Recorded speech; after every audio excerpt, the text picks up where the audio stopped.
Abbiamo bagnato tutto.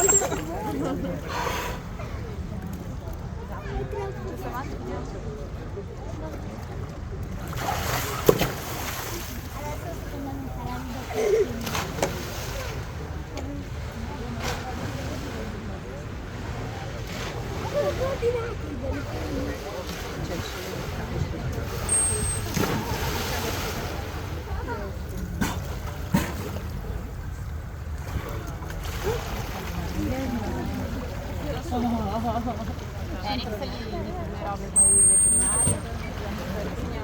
Sì, ok. Allora, vi racconto due cose veterinarie. Approfitto di questo Come vi buco. diceva Erika, facciamo 4 prelievi di sangue all'anno, quindi uno ogni 3 mesi. Questa è la base, è il minimo che facciamo.